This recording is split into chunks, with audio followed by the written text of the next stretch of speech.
ကိုမတိစိတ်မှရှိနေတဲ့အကြောင်းအရာကိုသိဖို့အတွက်ဒီ psycho test လေးကိုဖြည့်ကြည့်လိုက်ပါပထမဆုံးပေါ့နော်မျက်လုံးလေးကိုမိတ်ထားလိုက်မယ်ကိုကတစုံတစ်ယောက်နဲ့လမ်းလျှောက်ထွက်နေတယ်ဆိုတာကိုမြင်အောင်ကြည့်ပါအဲ့ဒီတစုံတစ်ယောက်ကဘသူဖြစ်မယ်လို့ထင်လဲကိုရဲ့အတွေးထဲမှာပထမဆုံးပေါ်လာတဲ့လူကတော့အခုလက်ရှိအချိန်မှာကိုရင်ထဲမှာအရေးပါဆုံးတော့လူဖြစ်နေတယ်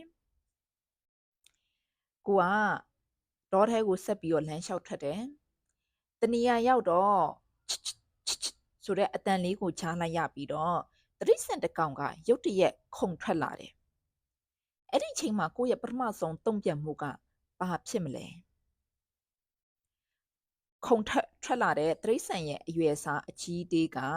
ကိုအခုလက်ရှိကြုံတွေ့နေရတဲ့ရင်ဆိုင်နေရတဲ့စိတ်ဖိစီးမှုကိုကိုစားပြုပြီးတော့ကိုယ့်ရဲ့တုံ့ပြန်ချက်ကတော့စိတ်ဖိစီးမှုအပေါ်မှာကိုဘလိုကင်တွေဖြည့်ရှင်းနေဆိုတဲ့ပုံစံကိုဖော်ပြနေခြင်းပဲဖြစ်တယ်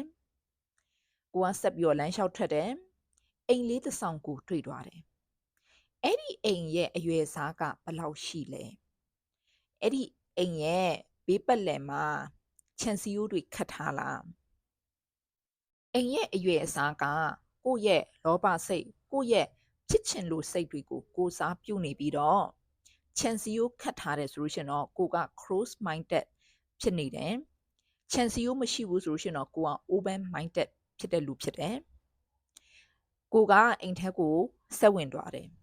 စပွဲတစ်လုံးတွေ့တယ်စပွဲပေါ်မှာနဲ့ဘေးပတ်လည်မှာပစ္စည်းတွေရှိနေလားကိုတွေးလိုက်ရတဲ့ပစ္စည်းကများလေကိုယ့်ရဲ့အခုလက်ရှိချိန်မှာရှိနေတဲ့စိတ်ခံစားချက်ကကောင်းမွန်လေပဲကိုကတစ်ဖက်လှည့်လိုက်တဲ့အချိန်မှာ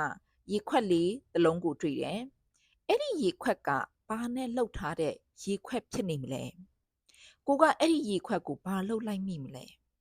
။ရေခွက်ကရေခွက်ရဲ့အတုံးခံနိုင်မှုရေခွက်ရဲ့ခံနိုင်ရရှိမှုကကိုပထမဆုံးစဉ်းစားလိုက်မိတဲ့လူနဲ့ကိုရဲ့ဆက်ဆံရေးရေရှည်တွားနိုင်မှုကိုဖော်ပြနေခြင်းပဲဖြစ်တယ်။ရေခွက်ကိုကိုဘာလှုပ်လိုက်မလဲဆိုတာကြတော့ကိုကအဲ့ဒီပေါ်မှာအဲ့ဒီလူပေါ်မှာပြုမှုမိမဲ့အပြုမှုမျိုးပဲဖြစ်တယ်။ psycho test ကတော့ဒီနေရာမှာအဆုံးသတ်သွားပါပြီမျက်လုံးလေးကိုပြန်ဖွင့်လို့ရပါပြီအဲ့တော့ကိုယ့်ရဲ့အတွေးထဲမှာပေါ့နော်ပထမဆုံးပေါ်လာတဲ့လူကဘတူလဲတူပေါ့နော်ဒီ test လေးပို့ပြီးတော့စမ်းစစ်ချက်လေးကိုလှုပ်ဆောင်ကြည့်လို့ရတယ်သူရရှိလာတဲ့အဖြေနဲ့ကိုယ့်နဲ့အဖြေနဲ့တိုက်ကြည့်လို့ရတယ်ပေါ့နော်